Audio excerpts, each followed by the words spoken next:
Salut les zéros, j'espère que vous vous portez bien. Aujourd'hui, je vous propose de voir comment on fait une grille. Alors, je vais pas dire paramétrique, mais semi-paramétrique. Euh, sur Cinema 4D 2024, parce que maintenant, on a un système qui permet de sélectionner des faces avec des motifs. Et c'est bien pratique, on l'attendait depuis longtemps, ça existe depuis longtemps dans d'autres logiciels comme Maya 3ds Max. Euh, et quand je dis paramétrique ici, enfin non, je dis semi-paramétrique, on va pouvoir par exemple changer comme on le souhaite la taille des trous de la grille. On peut éventuellement faire une autre sélection sur les polygones pour avoir une grille différente. Ici j'ai également un bend, donc là aussi on peut faire des choses. Voilà. Et puis surtout, bon voilà, on obtient une belle épaisseur, et si on a besoin de zoomer, eh bien on a suffisamment de définition grâce à une subdivision qui se trouve au milieu. Donc on va regarder ça en détail avec une nouvelle scène. Alors pour démarrer, je vais commencer avec un plan. Je vais faire simple, je vais faire un plan de 100 par 60. Et je vais prendre 100 subdivisions par 60 également, comme ça elles sont uniformément réparties. Grow Shading Lines, voilà. Alors le problème c'est qu'on va pas pouvoir sélectionner des faces dans un objet paramétrique comme un plan, donc il va falloir le convertir. Alors, je vais le convertir en current state to object, comme ça j'ai un autre plan, je désactive le premier. Pour l'instant, enfin, je pense que j'en aurai plus besoin, sauf s'il faut que je retravaille la définition de la grille parce que je veux plus de trous, etc. Bon. À partir de ce plan, maintenant, on a une fonction qui permet dans 2024, qui permet de sélectionner des faces avec un motif. Alors, je vais aller par exemple là au bord, avec l'outil de sélection brosse, et je vais sélectionner 4 faces comme ça, puis avec la touche majuscule, 4 autres ici. Maintenant, on se rend dans le menu Select Pattern Selection, et là, vous voyez, on a des petites flèches, blanches et rouges. Alors, rouge, ça veut dire que c'est pas actif, et blanc, c'est actif. Et on a des paramètres là, dans notre outil. Et on va pouvoir indiquer une marge. Alors là, il est en train de faire donc il fait une copie de la sélection, dans le sens de la flèche blanche, et avec une marge de 1. C'est-à-dire qu'il fait un décalage de 1 polygone à chaque fois. Donc là, je peux augmenter et lui demander un décalage de 2 polygones. Je suis pas certain de la façon dont fonctionne le mirror, mais on n'en a pas forcément besoin ici. Donc là, je vais augmenter le nombre de répétitions de la sélection. Alors je vois que ça arrive au bord ici, donc je vais rajouter le fait qu'il multiplie la sélection vers le haut en appuyant sur majuscule, et je clique sur la flèche du haut. Voilà, ça se répète et ça arrive vraiment au bord et au bord. Bon, ça me convient, parce que si on décale la sélection de... Si je décale ma sélection originale, là, si au lieu de prendre ça, je prends ça et ça, j'ai décalé d'un pixel, j'allais dire. J'ai décalé d'un polygone vers le bas, que je retourne dans Pattern Selection. Vous voyez, au bout, il n'arrive pas à répéter le pattern parce qu'il n'y a pas suffisamment de polygones. Là aussi, ceci dit, ça peut nous intéresser de travailler dans ce mode-là pour pas avoir des trous qui soient trop au bord. Donc maintenant que cette sélection est faite, je l'applique et j'ai une nouvelle sélection.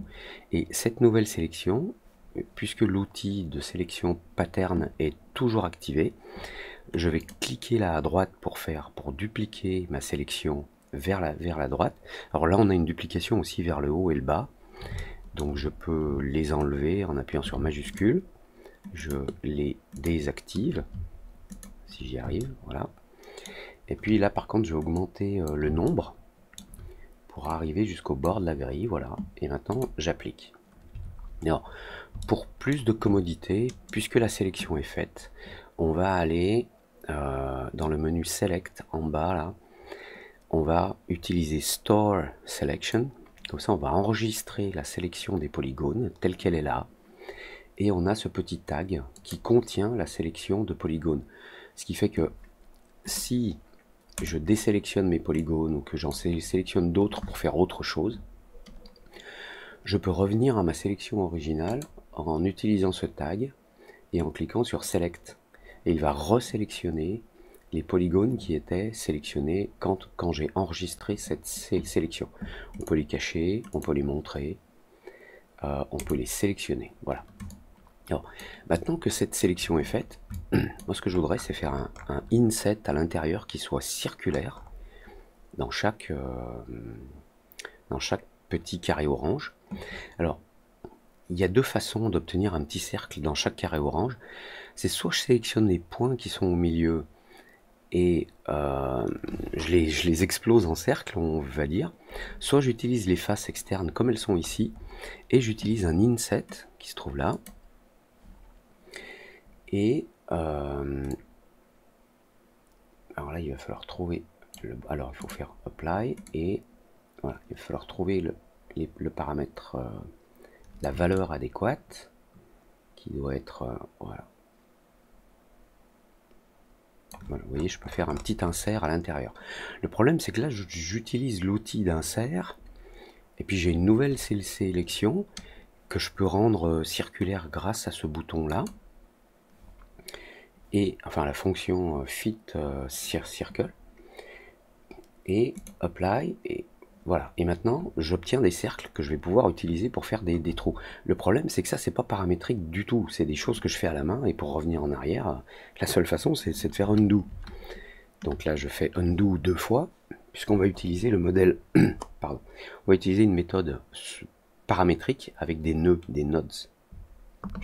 Alors, pour ceux qui ne sont pas familiers avec les nodes, ce sont simplement des fonctions qui font la même chose que ce que vous pouvez faire à la main. Par exemple, utiliser ici, par exemple, un extrude. Voilà, je prends la fonction extrude, j'extrude ces faces.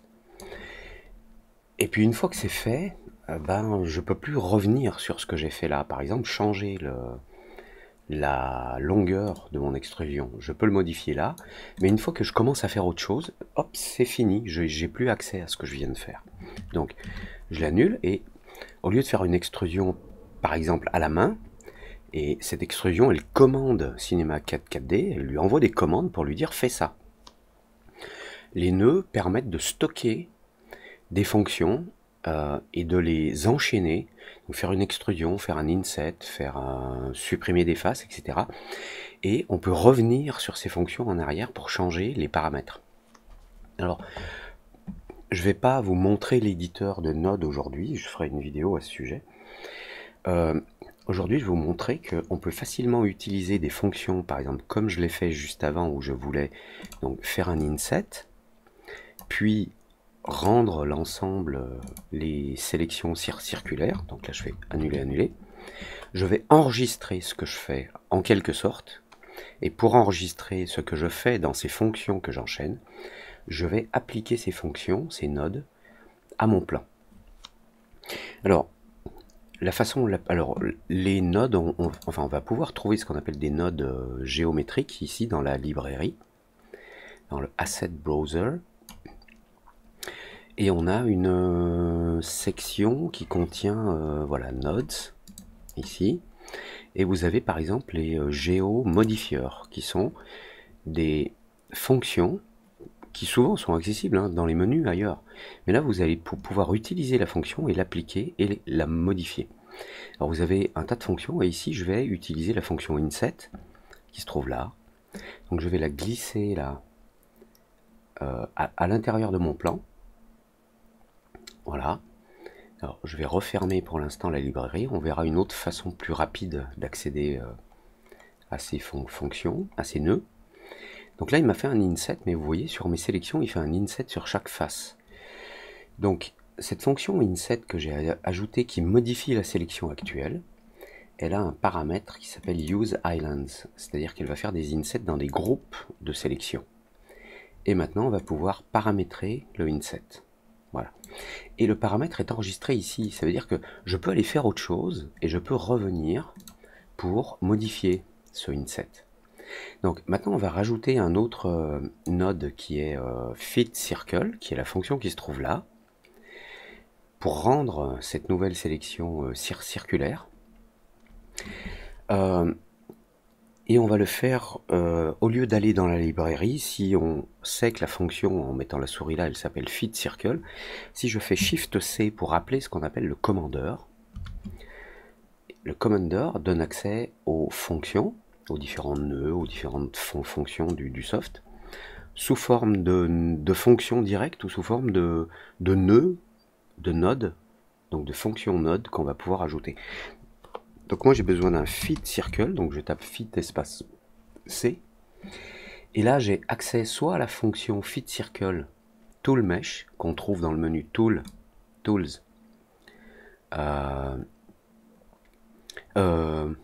je sais plus si on la trouve dans tools ou dans mesh. Tiens, je pense que c'est dans mesh. C'est où move, je pense que ça doit être move. Ah voilà, fit circle, voilà, elle est là. Donc vous pouvez y accéder par le menu, vous pouvez y accéder par le bouton ici, et vous pouvez utiliser le commandeur, donc Shift C, vous tapez fit C, et il vous propose soit le fit circle qui est la fonction qui se trouve là, soit le fit circle qui appartient au node opérateur, donc c'est un nœud, et il fait partie de la catégorie géomodifieur, puisqu'il va modifier la topologie, la géométrie d'un objet. Donc vous la prenez, vous la glissez sous le inset, à l'intérieur de plane, juste en dessous. Voilà, et ce fit circle, maintenant, il agit sur la nouvelle sélection, enfin sur la sélection qui reste de la fonction inset.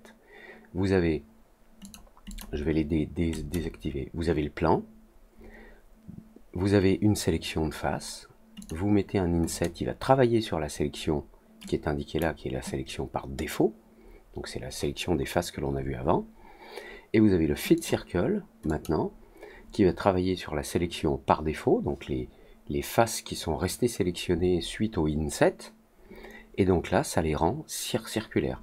Et maintenant, vous pouvez modifier le strength pour que ce soit plus ou moins circulaire, donc là je vais me mettre à 100%, mais vous pouvez revenir en arrière, et revenir sur le inset, et changer la taille du inset, pour qu'il soit plus petit ou plus grand. Alors, c'est après si vous débordez sur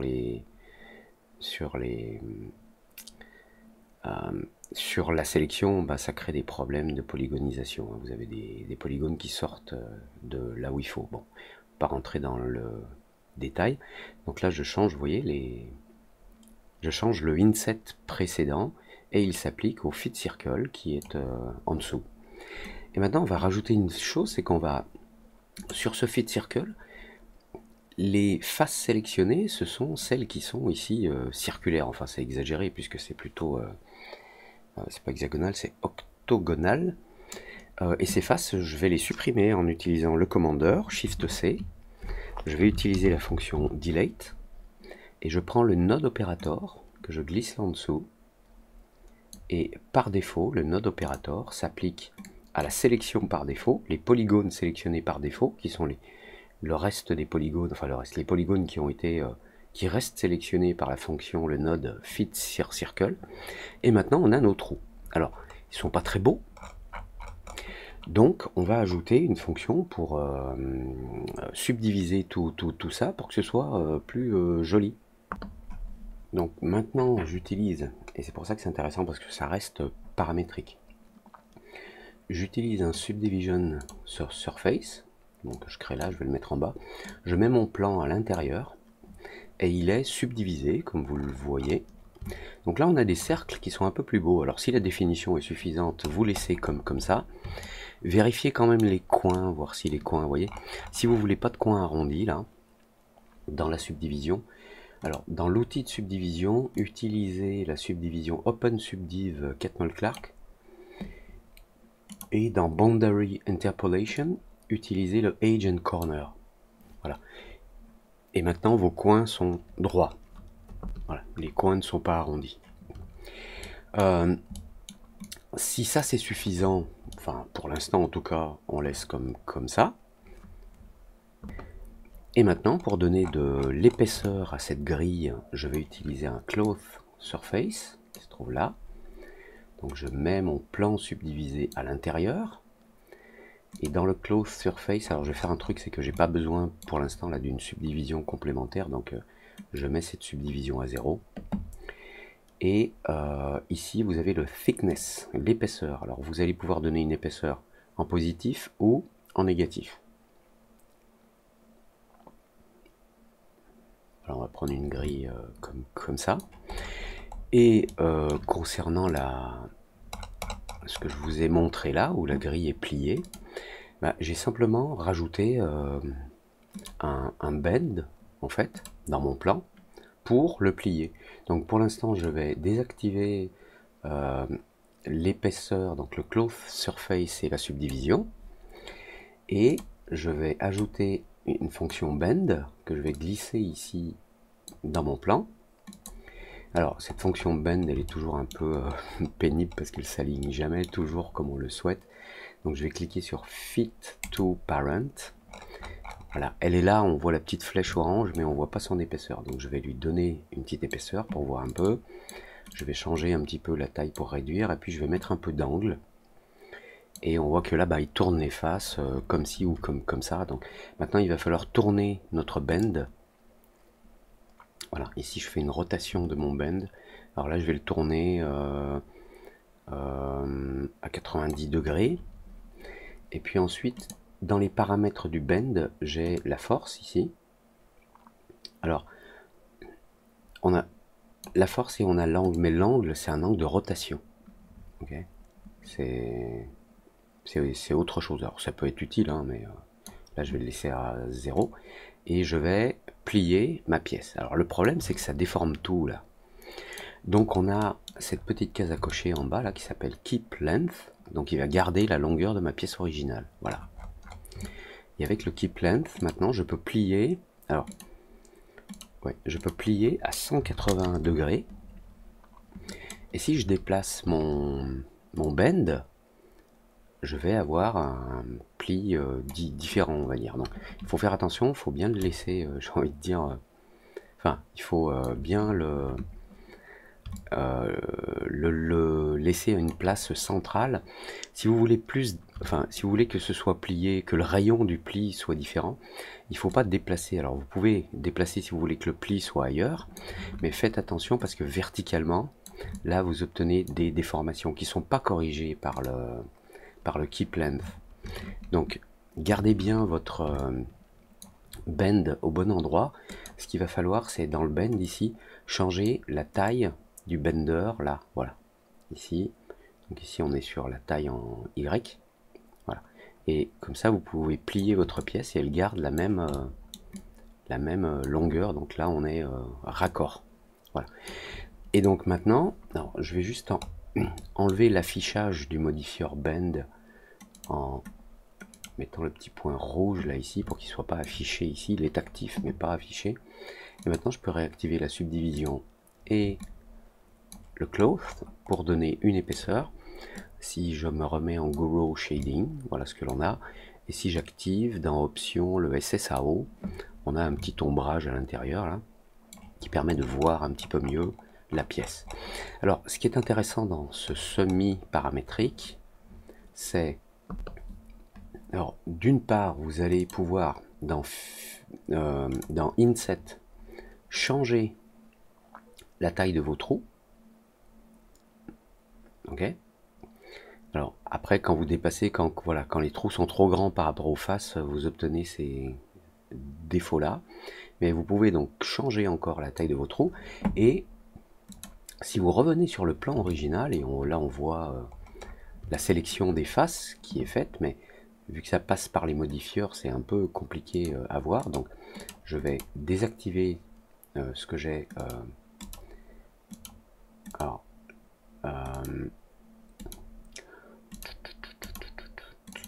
le bend. Ouais, si je reviens sur ma sélection et que je fais select, ouais, c'est compliqué à voir. Bon, c'est un petit truc que je reproche là au système, c'est que même si vous désactivez les fonctions derrière, retrouver votre sélection, c'est compliqué parce que là on a le Subdivision Surface et le Cloth qui masquent la sélection qui se trouve en dessous. Donc il faut désactiver un certain nombre de choses, mais en tout cas désactiver au moins le bend pour être sûr que notre objet soit pas plié. Vous avez donc cette sélection et vous allez pouvoir éventuellement la modifier. Donc sur la sélection, admettons que je sélectionne en plus ça, et ça, et ça, et ça, et ça. Vous allez voir qu'on obtient quelque chose de très étrange. Maintenant, quand je réactive donc... attendez, la sélection n'est pas bonne. Non, c'est ok, il faut que je vienne sur le... Attendez, faut que je revienne sur le inset, voilà. Et maintenant, on voit que bah, là, on a un plus gros trou, seulement, vu que j'ai sélectionné des faces d'une façon un petit peu étrange, et ben on a un trou... Enfin, on a des trous qui en forment un plus grand, et c'est pas vraiment convenable. Donc si je reviens sur le plan et que je sélectionne d'autres faces, par exemple ici un groupe de 6 et ici un groupe de... Attendez, je vais enlever ça. Voilà, de 9, pardon, 3 x 3, 9, ça fait pas 6. Quand vous revenez sur le inset, alors ouais, le problème c'est que j'ai mon store surface là. Donc là on est en train de travailler sur la sélection. Enfin, si je vais dans le plan et que j'ai cette sélection select, voilà, l'inset il fait ça. Maintenant si je vais sur mon plan et que je fais une sélection différente, donc comme je le disais ça, éventuellement ça, si je reviens sur l'inset, il travaille toujours sur la sélection précédente. Donc il faut supprimer par exemple cette sélection là. Donc on peut en créer une nouvelle. J'ai cette nouvelle sélection. Donc, je vais dans Select, je fais Store Selection. Et maintenant que j'ai une nouvelle sélection, puisqu'il prend la dernière de la liste, et je peux donc réactiver mes fonctions, Fit Circle, Delete, Bend, Subdivision, Épaisseur.